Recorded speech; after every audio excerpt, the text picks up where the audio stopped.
Ya, saudara, Anda kembali bersama Warta Nusantara. Sudah 102 tahun gerakan kebangkitan nasional digagas para pahlawan. Kecuali merebut kemerdekaan dari kolonial, tujuan kebangkitan nasional belum sepenuhnya dicapai oleh bangsa Indonesia saat ini. Kita belum bangkit dari kemiskinan, kebodohan, dan berbagai persoalan lainnya. Apa yang salah dari bangsa ini? Dan untuk mengetahui, kita akan bahas dalam dialog kebangkitan nasional bersama Ketua Umum Gerakan Membangun Tanah Air atau GEMTA, Bapak Indra Hasan. Ya, selamat pagi Pak Indra. Assalamualaikum. Waalaikumsalam Pak. Terima kasih sudah hadir di studio kami Pak. Ya, sebelum kita berdialog, kita tentunya mengucapkan bela sungkawa atas meninggal Ibu Ainun Habibie ya Pak ya. Sebelum kita masuk ke sana, menurut Anda sendiri bagaimana Pak mengenai kebangkitan nasional, maknanya sendiri Pak? Dan juga sebelum kita berdialog tentang kebangkitan nasional, ini merupakan salah satu ikatan moral ya, kebangkitan moral kita sebagai anak bangsa. Putri atau mantan ibu negara, Ibu Ainun Habibie telah berpulang ke rahmatullah. Untuk itu saya mengajak kita semua, bangsa Indonesia khususnya dan umat manusia yang berkenalan dengan beliau, untuk memohon kepada Allah Subhanahu wa Ta'ala agar amal ibadah beliau, kebaikan diterima di sisi Allah, keburukannya diampuni Allah Subhanahu wa Ta'ala, dan kita berdoa sesuai dengan keimanan kita masing-masing. Khususnya umat Islam, saya anjurkan untuk kita baca Alkitab surah Al-Fatihah untuk mengiringi kepergian beliau menghadap Allah Subhanahu wa Ta'ala. Al-Fatihah. A'udzubillahi minasyaitonirrajim. Bismillahirrahmanirrahim. Alhamdulillahirabbil alamin, arrahmanirrahim, maliki yaumiddin. Iyyaka na'budu wa iyyaka nasta'in. Ihdinas siratal mustaqim. Siratal ladzina an'amta 'alaihim ghairil maghdubi 'alaihim waladdallin. Innalillahi raji'un. Iya. Baik, kita kembali lagi ke dalam topik dialog ini Pak, mengenai masalah kebangkitan bangsa ini ya. Bagaimana Anda melihat ataupun memaknainya? Kalau kita bicara kebangkitan, sebenarnya merupakan kesadaran ya, arti daripada satu perjuangan. Kesadaran mengartikan satu kebangkitan yang diperjuangkan oleh pendahulu-pendahulu kita, sehingga negara ini atas ridha Allah berdiri menjadi sebuah negara yang kita sebut adalah negara Republik Indonesia.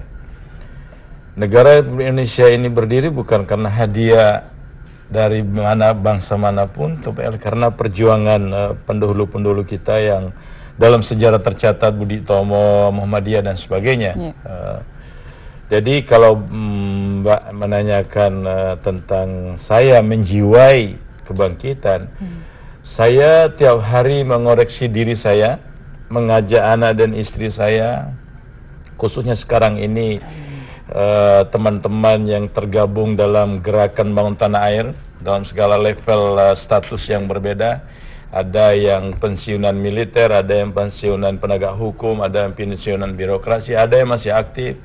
Beragam ya Pak ya? Ya beragam, khususnya generasi muda sekarang ini yang spesialis pendidikannya sekarang ini yang kita lakukan adalah dokter-dokter muda Mbak. Itu kita kirim ke pedesaan-pedesaan untuk mengisi hasil perjuangan dari pendahulu-pendahulu kita. Walaupun kita tidak berada dalam struktural jabatan secara birokratif, ini yang kita harus maknai.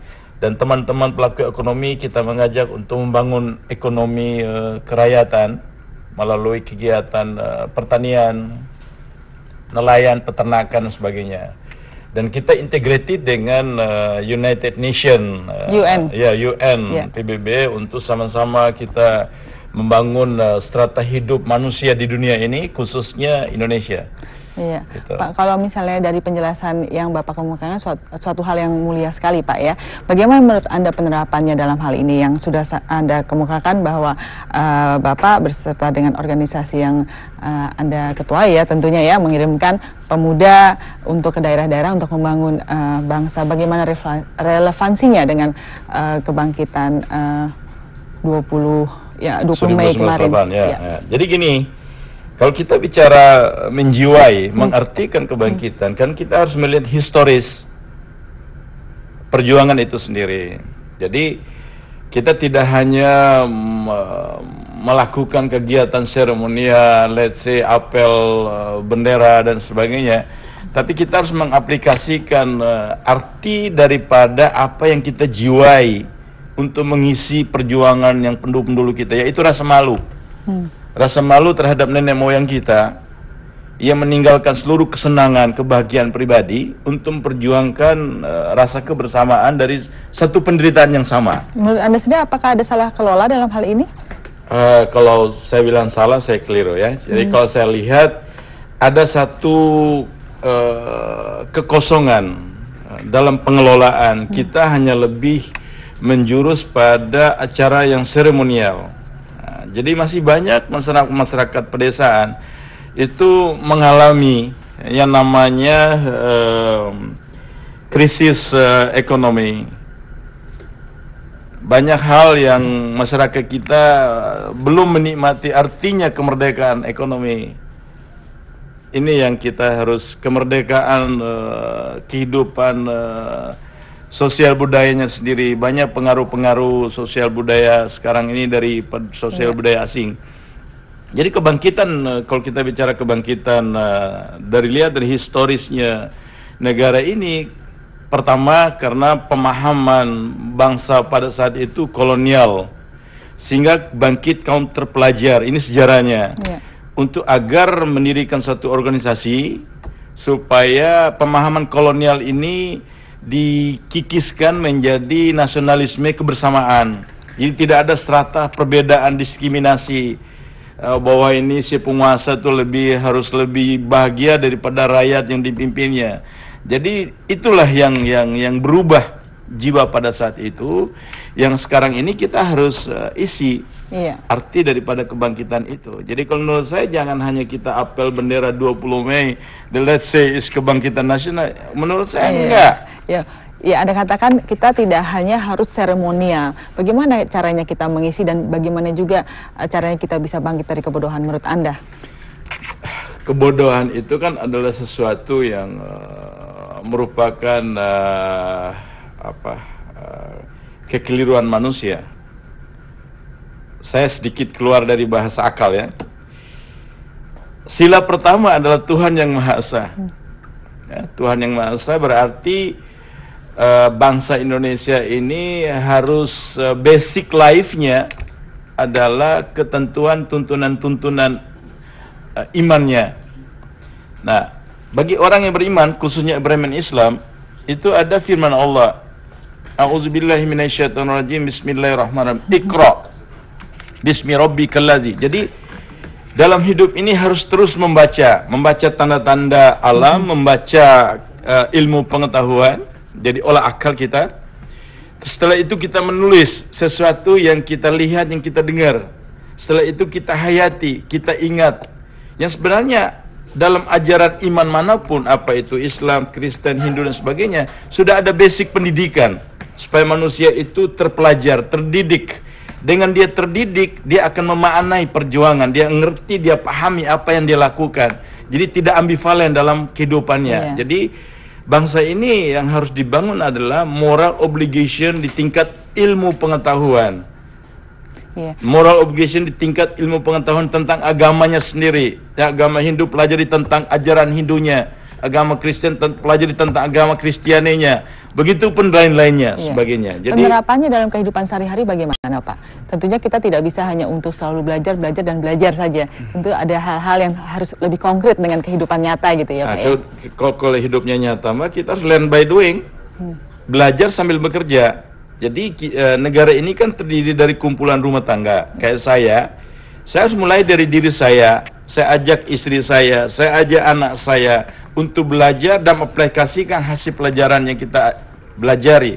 Jadi kalau itu kita merupakan saya pribadi menjadi contoh untuk anak dan istri saya, insya Allah keluarga saya menjadi contoh di tetangga-tetangga saya. Tetangga-tetangga saya akan menjadi contoh lingkungan yang lebih besar dari RT, RW, kelurahan, camat dan sebagainya. Nah, kalau itu misalnya let's say presiden menjadi contoh buat rakyatnya, insya Allah rakyatnya akan mengikuti apa yang dicontohi oleh pemimpinnya. Jadi dalam hal ini kita sudah mengalami krisis contoh, tapi kita kaya dengan nasihat. Jadi sehingga rakyat bingung karena kebanyakan nasihat. Tidak ada satu contoh pun, maksudnya belum ada satu contoh supaya rakyat mengikuti apa yang harus dilakukannya. Ya, artinya Anda katakan bahwa harus ada contoh yang konkret, tidak hanya asal bicara begitu, Pak ya. That's right. Ya, Yeah, Pak Indra, Pak Indra, menurut Anda sendiri untuk bangkit dari kemiskinan itu bagaimana? Tadi Anda kemukakan bagaimana untuk bisa bangkit dari kebodohan ya, Pak ya. Kemiskinan itu bagaimana, Pak, untuk bisa kita mengatasinya? Tentunya. Kemiskin kan banyak hal, Mbak. Satu, miskin tentang ilmu pengetahuan. Dua, miskin tentang cara komunikasi yang baik. Yang ketiga, miskin pergaulan. Yang kita konotasi kita itu kan selalu miskin kan dengan harta. Oke? Nah, kalau miskin dengan harta, kita juga mulai harus berilmu kan. Jadi rakyat itu harus diberi ilmu untuk memperoleh atau memperdayakan dirinya. Terus diberi dukungan, diberi guidance, dilatih dia untuk membangun satu kegiatan yang bermanfaat untuk dirinya. Let's say, saya kasih contoh, kalau kemiskinan pangan, bumi Indonesia ini luas pertiganya laut. Bagaimana kita perdayakan potensi laut itu menjadi satu yang real, satu yang nyata untuk kehidupan rakyat, untuk kehidupan kita bersama. Dua, kita ini banyak kepulauan. Let's say mungkin sekitar 17.000 pulau. Berarti banyak daratan. Berarti daratan itu bisa kita gunakan untuk membangun pertanian. Food crops. Tanaman pangan jangkanya pendek. Let's say kita latih masyarakat itu untuk tanam jagung. Sekarang kita import jagung saja jutaan ton dari luar. Oke? Nah, rakyat ini dilatih. Untuk apa ada institusi PBB? Sekolah kita, Institut Pertanian Bogor. IPB. Berarti kan banyak intelektual muda yang mengerti, memahami bagaimana cara bertani yang baik. Untuk apa kita ada departemen pertanian? Berarti ada departemen teknis yang untuk memberikan satu makna pelatihan terhadap rakyatnya, membangun pertaniannya. Tapi kita ini terus tergantung pada bantuan luar negeri, bantuan import, dan import. Jadi sehingga devisa kita banyak keluar, sehingga infrastruktur untuk menghubungkan satu kita dengan yang lain sangat minim, sehingga komunikasi kita menjadi miskin.